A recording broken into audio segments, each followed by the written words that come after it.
এই নুরুল হুদা, এটা একটা একেবারে ওই কোণা থেকে শুরু করে 4 কোণায় সাইড দিয়ে কাটবি, যাতে আমাদের সীমানাটা দখল হয়ে যায়।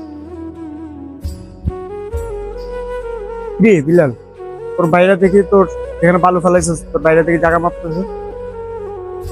চল তো আয় দেখে কি করে। কিও ভাই, আমি বালু ফলাইছি জমিতে, আপনি এখানে কি করেন?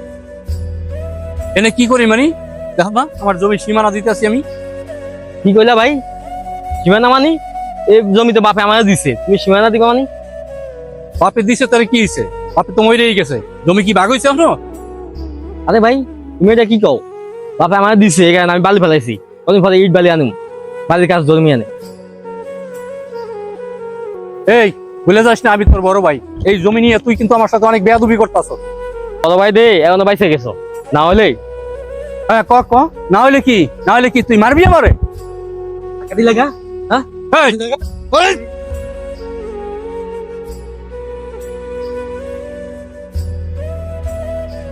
রে তুই তো চাচারে মারলি কে?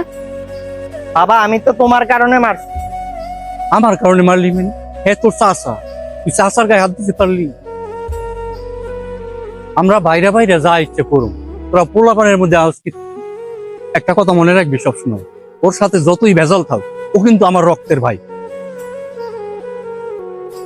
হ্যাঁ ভাই, আমার ভুল হয়ে গেছে ভাই। এই সামান্য জায়গার লাগা আমি আপনার গায়ে হাত দিলাম, আমার মাফ করে দিন। আরে ভাই, আমার জমি লইয়া আমরা অযথাই তর্ক করি হুদ্দাই। বাপে দেখ এই জমি চুইয়া মরে গেছে, জমির জায়গায় জমি পড়ে রয়েছে, আমিও একদিন মরে জমির জায়গায় জমি পড়ে থাকবো, হুদ্দাই আমরা কার্য করি। ভাই, এই সম্পদের কারণে আমি আপনার লবিয়া তুমি গেলেছি ভাই, আমার মাফ করে দিন, মাফ করে দিন ভাই। এই তুই তোর কাকার কাছে মাপ চা। কাকা, আমার ভুল হয়ে গেছে, মানে মাফ করে দিন। যাক, তোমরা তোমাদের ভুলটা বুঝতে পারছো। সবাই যদি তোমাদের মতন ভুলটা বুঝতে পারতো, এই জায়গা জমি নিয়ে মারামারি হতো না। জায়গায় জায়গায় থেকে যায়, কিন্তু মানুষ চলে যায়।